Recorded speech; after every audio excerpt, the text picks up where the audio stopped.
कर्पूरगौरं करुणावतारम् असंसारसारं भुजगेन्द्रहारं सदा वसन्तं हृदयारविन्दे अभवं भवानी सहितं नमामि। नमस्कार। दिव्य ज्योतिष परामर्श केंद्र में आप सभी लोगों का हृदय से स्वागत है। प्रिय मित्रों, आज हम चर्चा करेंगे वृश्चिक लग्न में विभिन्न भावों में चंद्रमा के फलादेश को लेकर के कि वृश्चिक लग्न की कुंडली के 12 भाव में बैठकर चंद्रमा हमें किस प्रकार का फल प्रदान करते हैं। इसके पहले हम मेष से लेकर के तुला लग्न के विभिन्न भावों में चंद्रमा के प्रभावों को लेकर के चर्चा कर चुके हैं और अपने उन वीडियोस को हमने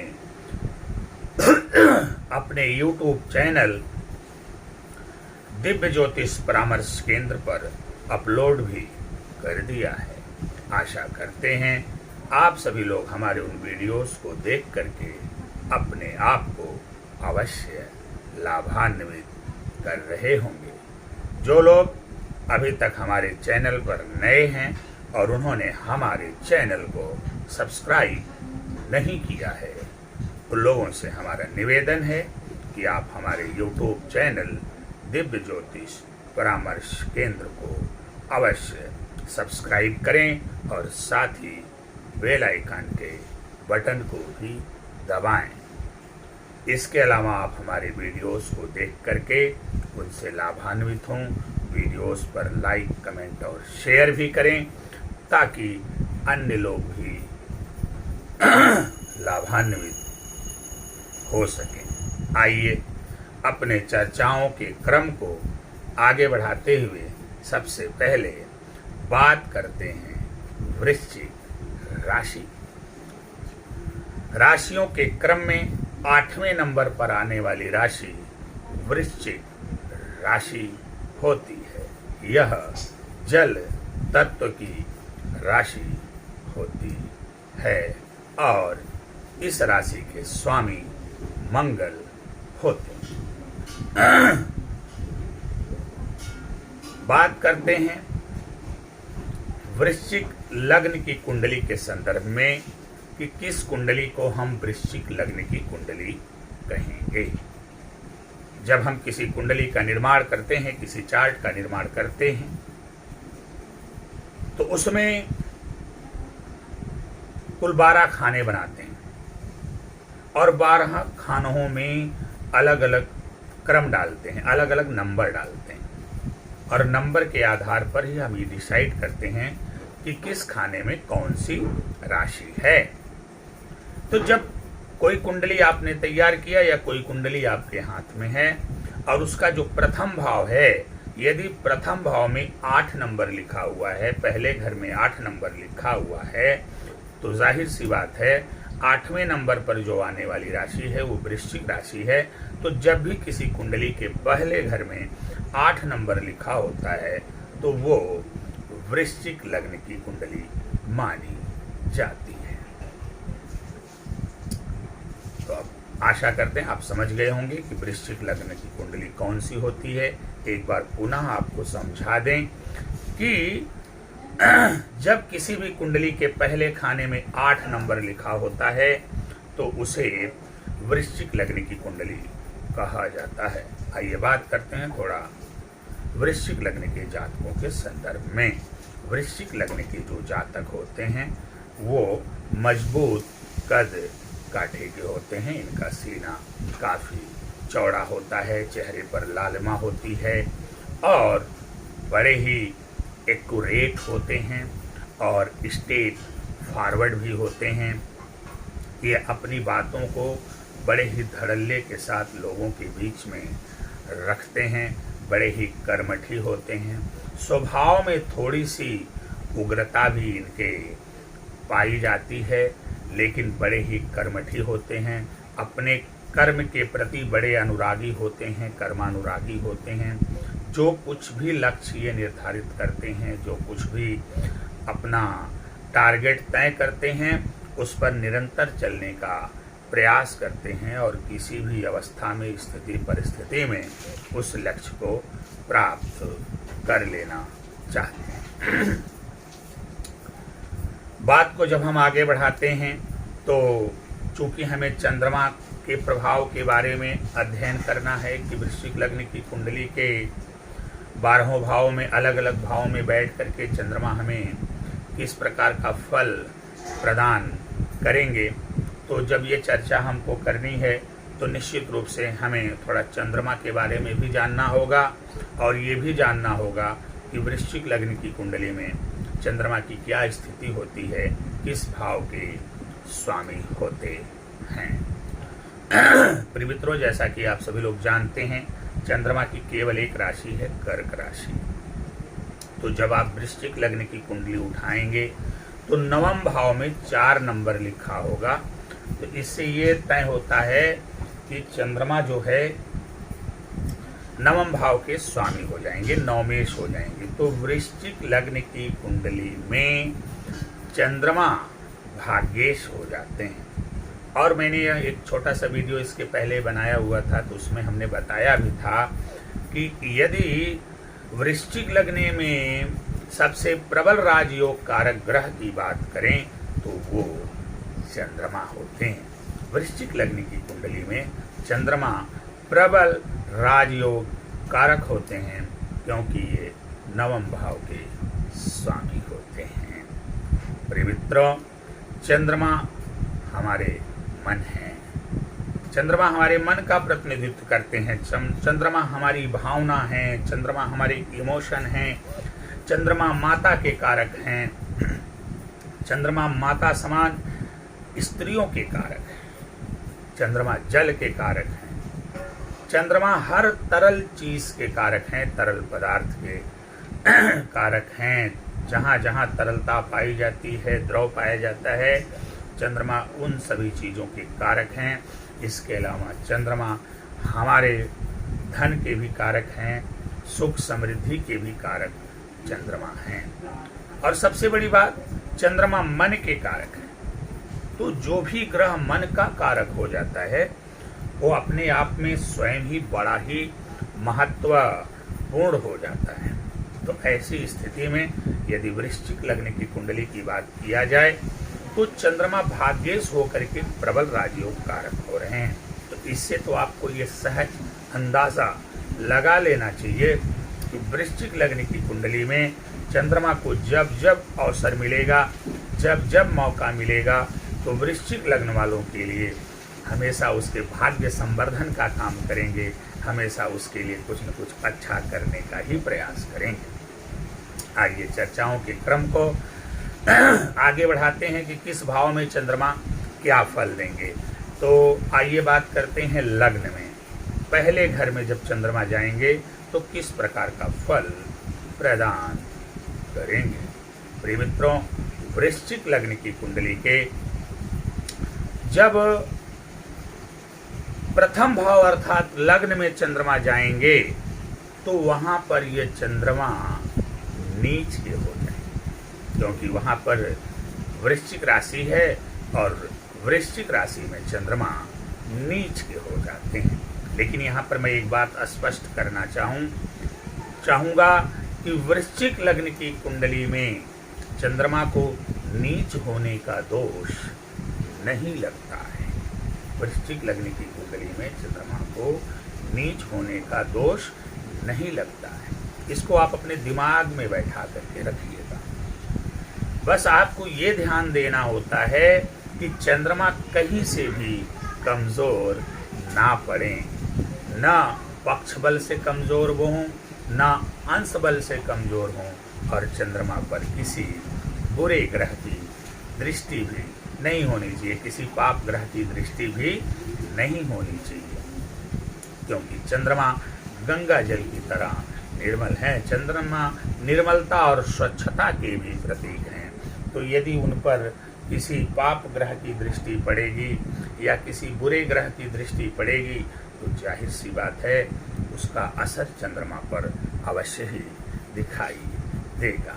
तो वृश्चिक लग्न की कुंडली में चंद्रमा जब लग्न में आते हैं तो वह व्यक्ति के व्यक्तित्व को बहुत ही आकर्षक और सुंदर बनाते हैं, उसे भावना प्रधान बना देते हैं और जन्मजात भाग्यशाली भी बनाते हैं वृश्चिक लग्न की कुंडली के लग्न में आकर के चंद्रमा। लेकिन चूंकि वहां पर नीच राशि में है, मैंने तो प्रारंभ में कहा कि नीच राशि में वृश्चिक लग्न की कुंडली में जब चंद्रमा नीच राशि में जाते हैं तो उन्हें नीचत्व का दोष नहीं लगता, नीच होने का दोष नहीं लगता, परंतु फिर भी ऐसा जो जातक होता है वो सोचता बहुत है, प्रत्येक बात को गहराई से सोचता है, उसके तह तक जाने का प्रयास करता है। ऐसी स्थिति में कभी कभी यह व्यक्ति अत्यधिक सोच विचार के कारण, अत्यधिक विमर्श के कारण, अत्यधिक तर्क वितर्क के कारण अपने आप को डिप्रेशन जैसी स्थिति की तरफ भी झोंक देता है। लेकिन वहीं पर यदि चंद्रमा बलवान स्थिति में है, ठीक ठाक हैं, तो फिर यह व्यक्ति को बहुत ही अच्छा जीवन प्रदान करते हैं। उसके स्वभाव में भावनाओं की प्रधानता होती है, बड़ा ही स्वभाव उसका अच्छा हो जाता है, निर्मल हो जाता है, व्यक्तित्व उसका बड़ा ही खूबसूरत हो जाता है। अब यहाँ पर बैठे हुए चंद्रमा की जो सप्तम दृष्टि है वो उच्च की पड़ती है सप्तम भाव पर, क्योंकि वहाँ पर वृषभ राशि है और वृषभ राशि में चंद्रमा उच्च के हो जाते हैं। ऐसी स्थिति में जो इनका जीवन साथी होता है वो बड़ा ही खूबसूरत होता है, सुंदर होता है, आकर्षक होता है और ऐसे व्यक्ति का जो मन होता है अपने जीवन साथी में ही लगा रहता है। ऐसा व्यक्ति अपने जीवन साथी के प्रति बड़ा ही विनम्र भी होता है और वफादार भी होता है। इसके अलावा अगर आपके बिजनेस पार्टनर हैं तो बिजनेस पार्टनरों के साथ भी आपका जो व्यवहार होता है वो बहुत ही अच्छा होता है और व्यवसाय के मामले में भी आप बहुत ही अच्छा काम करते हुए दिखाई देते हैं। लेकिन जो वृश्चिक लग्न वाले होते हैं वो अपने पार्टनर से ये उम्मीद अवश्य लगा करके रखते हैं कि जिस भावना के साथ हम आपसे जुड़े हुए हैं उसी भावनाओं के साथ आप भी हमारी भावनाओं की कद्र करते हुए हमारे साथ समुचित व्यवहार करेंगे। जैसा कि मैंने शुरू में ही कह दिया कि वृश्चिक लग्न वाले थोड़े से स्ट्रेट फॉरवर्ड होते हैं। इनके दिल में, इनके मुंह में जो कुछ भी होता है ये उसको अपने अंदर नहीं रख पाते हैं। यह इस बात को फौरन पब्लिक कर देते हैं, सबके सामने स्पष्ट रूप से कह देते हैं। तो इस बात को थोड़ा सा अगर आप वृश्चिक लग्न वालों से आपकी मुलाकात हो रही है तो थोड़ा सा इसको लेकर के आपको अलर्ट रहना चाहिए कि ये वृश्चिक लग्न का व्यक्ति है।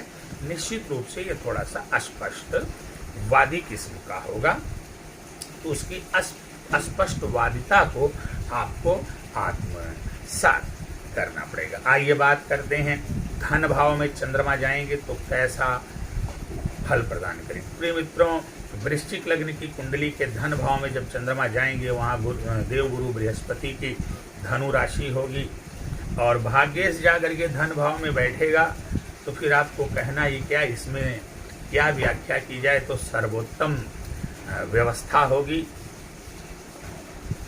सर्वोत्तम व्यवस्था होगी। बहुत अच्छी स्थिति है ये चंद्रमा की। आपकी वाणी बहुत ही आकर्षक होगी, बड़ी ही मनमोहक वाणी होगी। आपके पास अपार धन संपदा होगी। आपका जो परिवार है वो बहुत ही विशाल होगा, लंबा होगा। आप अपने परिवार के लिए अपना सर्वस्व न्यौछावर करने के लिए तैयार रहेंगे। आप अपने परिवार से दूर रह करके कभी भी नहीं रह पाएंगे। आपका मन आपके परिवार में लगा रहेगा। आप अपने भाग्य के माध्यम से अपने जीवन में बहुत सारा धनार्जन करेंगे। आपकी वाणी बहुत सुंदर होगी। इसके अलावा आपको ज्योतिष का भी अच्छा ज्ञान होगा। आप धर्म कर्म इत्यादि अपने परिवार में करवाएंगे। यहाँ पर बैठे हुए चंद्रमा की जो सप्तम दृष्टि है अष्टम भाव पर पड़ेगी।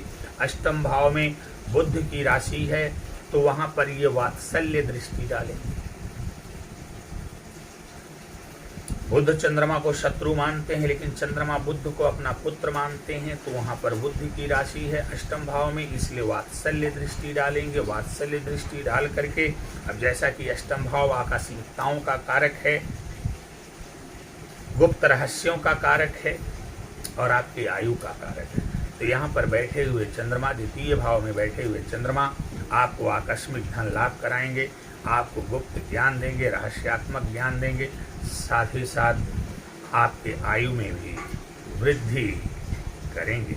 आइए बात करते हैं, तीसरे भाव में चंद्रमा जाएंगे तो किस प्रकार का फल प्रदान करेंगे। प्रिय मित्रों, जब तीसरे भाव में चंद्रमा जाएंगे तो तीसरे भाव में शनि की मकर राशि होगी, तो थोड़े से चंद्रमा यहाँ पर असहज तो होंगे, लेकिन यदि पक्ष बल अंश बल में बली हैं और ऊपर से भाग्येश तो है ही, परम राजयोग कारक हैं आपकी कुंडली में, तो थोड़ी सी असहजता तो होगी, लेकिन वो अपनी असहजता से बहुत जल्द ही अपने आप को सही कर लेंगे। और उसके बाद आपको, अब ये जो तीसरा भाव होता है ये छोटे भाई बहन का होता है, पराक्रम का होता है, तो आपको पराक्रमी भी बनाएंगे और साथ ही साथ जो है छोटे भाई बहनों का प्यार भी मिलेगा, उनका सहयोग भी मिलेगा, मित्रों का, बंधुओं का, सबका सहयोग आपको प्राप्त होगा। यहाँ पर बैठे हुए चंद्रमा की जो सप्तम दृष्टि है वो नवम भाव पर पड़ेगी, भाग्य भाव पर अपनी ही राशि को देखेंगे, तो आपको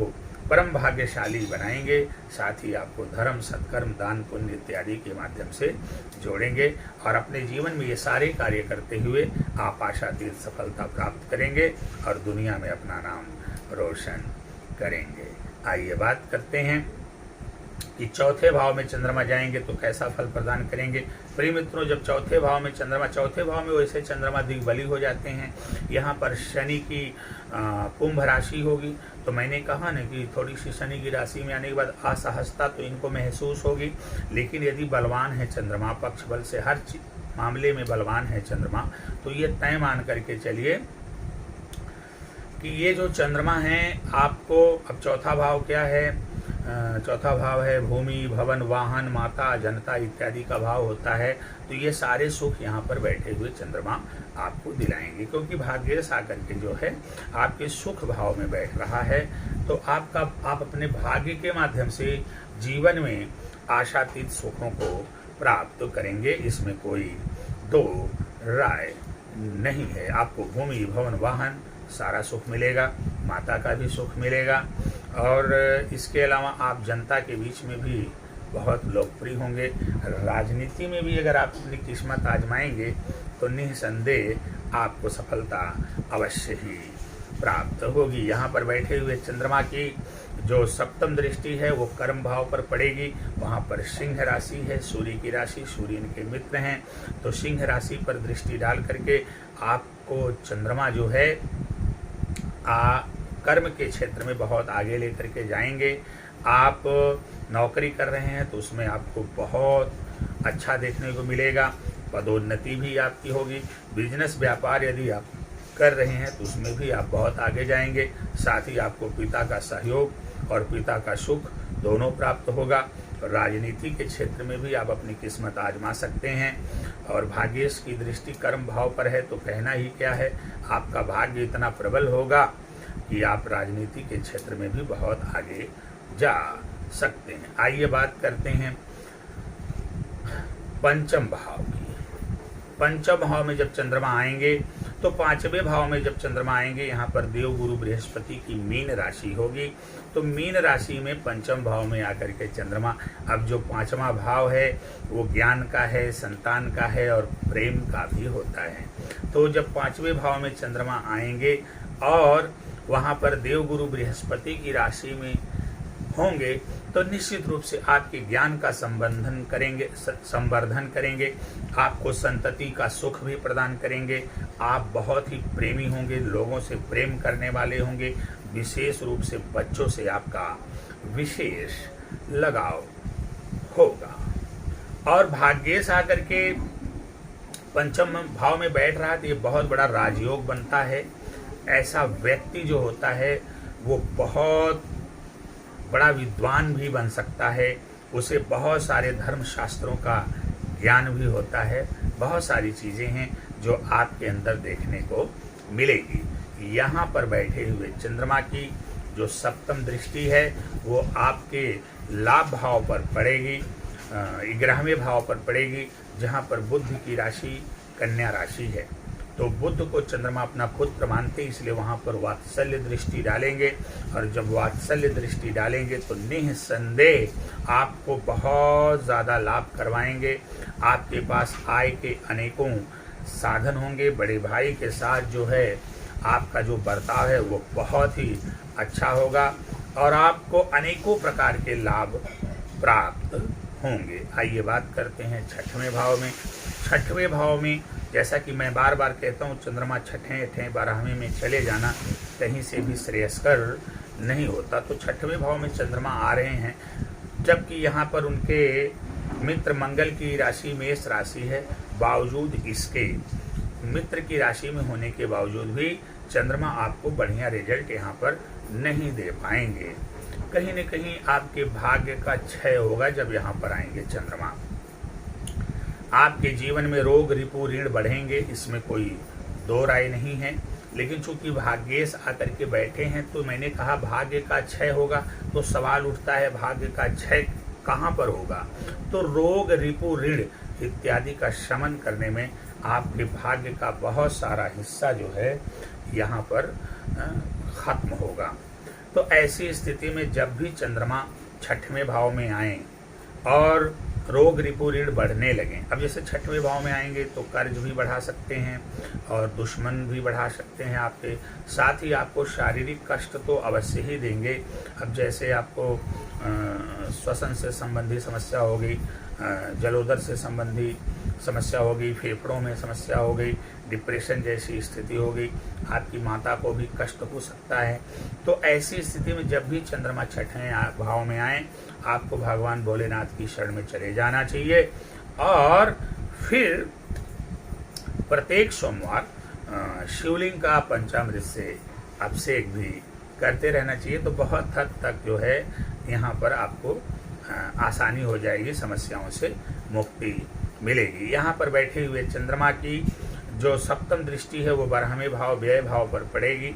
वहाँ पर शुक्र की राशि है तुला राशि, तो वहाँ पर जब चंद्रमा की दृष्टि पड़ेगी तो ये व्यय भाव है, अच्छे कामों में आपका व्यय करवाएंगे, बाहरी लोगों द्वारा आपको लाभ दिलवाएंगे, कोर्ट केस कचहरी इत्यादि के मामलों से भी आपको मुक्ति दिलवाएंगे, क्योंकि आपके भाग्येश की दृष्टि यहाँ पर पड़ रही है।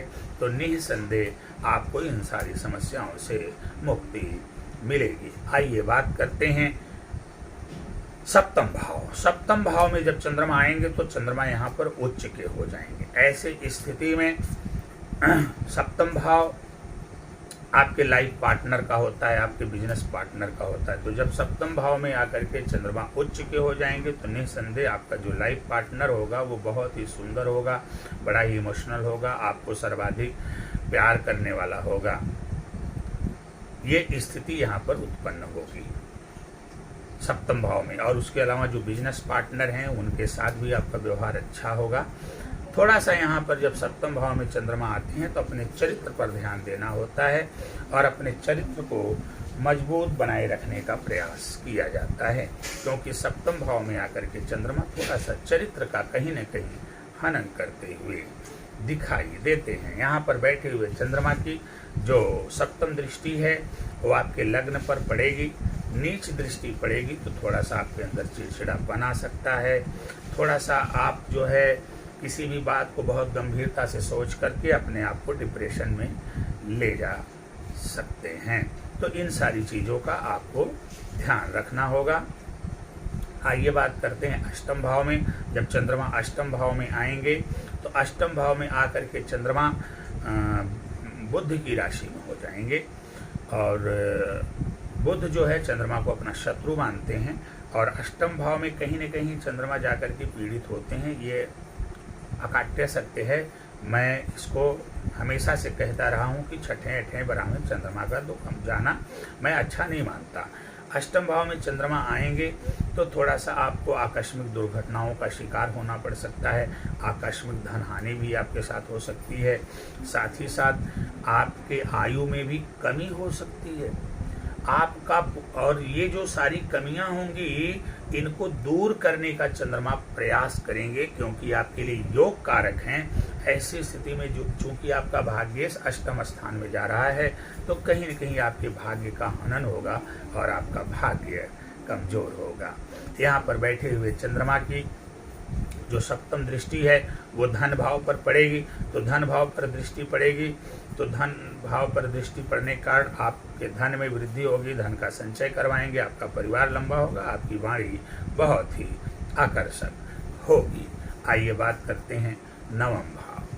नवम भाव में जब चंद्रमा भाग्य में ही आकर के बैठ जाएगा तो ये तो मान करके चलिए कि इससे बड़ा राजयोग कोई हो ही नहीं सकता।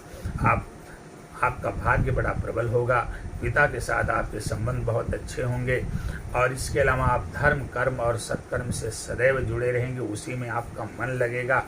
दान पुण्य इत्यादि कार्यों को आप करने वाले होंगे। अपने दान धर्म कर्म सत्कर्म के माध्यम से आप दुनिया में अपना एक अलग पहचान बनाएंगे, इसमें कोई दो राय नहीं है। यहाँ पर बैठे हुए चंद्रमा की जो सप्तम दृष्टि है वो पराक्रम भाव पर पड़ेगी और वहाँ पर जो है मकर राशि है, शनि की राशि है, तो थोड़ी सी असंगति विसंगति तो उत्पन्न होगी मकर राशि पर दृष्टि पड़ने, क्योंकि भाग्येश की दृष्टि है, इसलिए उस असंगति विसंगति से बहुत जल्दी ही आपको मुक्ति मिलेगी और आप देखेंगे कि चंद्रमा आपको महापराक्रमी बनाएंगे, साथ ही आपको छोटे भाई बहनों का सुख भी प्रदान करेंगे, मित्रों का और बांधवों का भी सुख प्रदान करेंगे। आइए बात करते हैं कि दशम भाव में जब चंद्रमा जाएंगे तो किस प्रकार का फल प्रदान करेंगे। प्रिय मित्रों, जब दशम भाव में चंद्रमा जाएंगे तो वहां जाकर के चंद्रमा सूर्य की राशि में हो जाएंगे। सूर्य की राशि में बैठ करके चंद्रमा निश्चित रूप से आपके लिए बहुत अच्छा करेंगे, क्योंकि मित्र की राशि में होंगे तो आपको कर्म में बहुत आगे लेके जाएंगे। अगर आप नौकरी करते हैं तो नौकरी में पदोन्नति की संभावना रहेगी, आपका भाग्य आपका सपोर्ट करेगा और भाग्य के बलबूते आप एक बहुत ही बड़े पद पर भी जा सकते हैं। इसके अलावा अगर आपने कोई व्यापार इत्यादि किया हुआ है तो उसमें भी वृद्धि होगी और ज़बरदस्त आपको लाभ होता हुआ दिखाई देगा, पिता का भी आपको सहयोग प्राप्त होगा। यहाँ पर बैठे हुए चंद्रमा की जो सप्तम दृष्टि है वो आपके चतुर्थ भाव पर पड़ेगी। अब चतुर्थ भाव पर दृष्टि डाल करके वहाँ पे कुंभ राशि है तो थोड़ी सी असंगति विसंगति शुरू में आपको दिखाई देगी, लेकिन बहुत जल्द ही चंद्रमा इस पर अपना वर्चस्व स्थापित करेंगे और अपने आप को हावी करेंगे। फिर आपको भूमि भवन वाहन माता सबका जो है पूरा सुख दिलवाएंगे। जनता के बीच में भी आपको काफ़ी सम्मान मिलेगा, बहुत सम्मान मिलेगा। अब राजनीति के क्षेत्र में भी अपनी किस्मत को आजमा सकते हैं। आइए बात करते हैं 11वें भाव में। 11वें भाव में जब चंद्रमा जाएंगे तो वहाँ पर बुध की राशि कन्या राशि होगी, तो कन्या राशि में चूंकि बुध जो है चंद्रमा को शत्रु मानते हैं, थोड़ा सा चंद्रमा को डिस्टर्ब तो करेंगे, लेकिन चंद्रमा बुध को अपना शत्रु नहीं मानते, इसलिए डिस्टर्ब होने के बावजूद भी चंद्रमा आपको यथोचित लाभ करवाएंगे। आय के बहुत सारे संसाधन होंगे, आप लोगों के बीच में बहुत ही लोकप्रिय होंगे। बड़े भाई के साथ आपका जो व्यवहार है बहुत ही अच्छा होगा। यहाँ पर बैठे हुए चंद्रमा की जो सप्तम दृष्टि है वो पंचम भाव पर पड़ेगी, वहाँ पर देवगुरु बृहस्पति की मीन राशि है, तो ये आपको आपके ज्ञान का संवर्धन करेंगे, संतति का सुख दिलवाएंगे, प्रेम के क्षेत्र में भी आप बहुत आगे रहेंगे। आइए बात करते हैं 12वें भाव में कि 12वें भाव में चंद्रमा जाएंगे तो कैसा फल प्रदान करेंगे। प्रिय मित्रों, वृश्चिक लग्न की कुंडली के जब 12वें भाव में चंद्रमा जाएंगे तो वहाँ पर तुला राशि में चले जाएंगे और तुला राशि में बैठ करके चंद्रमा अब 12वें भाव में थोड़ा सा चंद्रमा, मैंने कहा ना, मैं बार बार एक बात दोहरा दूं, छठे 12वें चंद्रमा का जाना ठीक नहीं, तो 12वें भाव में जब चंद्रमा जाएंगे तो आपका मन थोड़ा घर में कम लगेगा, आप थोड़े जिद्दी किस्म के हो सकते हैं, अपने मन की बात ज़्यादा करेंगे, बाहरी लोगों से संबंध आपके ज़्यादा रहेंगे, आप ज़रा सी बात बिगड़ने पर अपने घर को हमेशा छोड़ने के लिए तैयार रहेंगे। परंतु यहाँ पर बैठे हुए चंद्रमा आपको क्या करेंगे? यहाँ पर बैठे हुए चंद्रमा आपका अच्छे कामों में व्यय करवाएंगे, कोर्ट केस कचहरी के मामले में भी आपको मुक्ति दिलाएंगे और बाहरी लोगों से आपका लाभ करवाएंगे। इसमें कोई दो राय नहीं है। बस भगवान भोलेनाथ की शरण में बने रहिए, निरंतर उनकी साधना उपासना करते रहिए और प्रत्येक सोमवार पंचामृत से शिवलिंग का अभिषेक भी करते रहिए। यहाँ पर बैठे हुए चंद्रमा की जो सप्तम दृष्टि है वो आप पड़ेगी रोग रिपु ऋण पर, मित्र दृष्टि पड़ेगी क्योंकि वहाँ पर मेष राशि है, इसलिए आपको रोग रिपु ऋण इत्यादि से छुटकारा दिलवाएंगे। प्रतियोगी परीक्षा में भी आपको जबरदस्त सफलता दिलवाएंगे, इसमें कोई दो राय नहीं है। तो प्रिय मित्रों, ये रहा वृश्चिक लग्न की कुंडली के 12वें भाव में चंद्रमा का फला देश की वृश्चिक लग्न की कुंडली के 12वें भाव में अलग अलग भावों में बैठ करके चंद्रमा हमें किस प्रकार का फल प्रदान करते हैं। अगली चर्चा हम धनु लग्न की कुंडली में चंद्रमा के प्रभाव को लेकर के करेंगे। आशा करते हैं हमारा ये वीडियो आपको बहुत अच्छा लगा होगा और आपके लिए लाभप्रद भी होगा। आप सभी लोग हमारे इस वीडियो को देखिए और चैनल को सब्सक्राइब करिए, वीडियो पर लाइक, कमेंट और शेयर भी करिए ताकि अन्य लोग भी लाभान्वित हो सकें। मैं संजीव कुमार मिश्रा आपसे विदा लेता हूँ। भगवान भोलेनाथ की आप सभी लोगों पर कृपा बनी रहे। नमस्कार।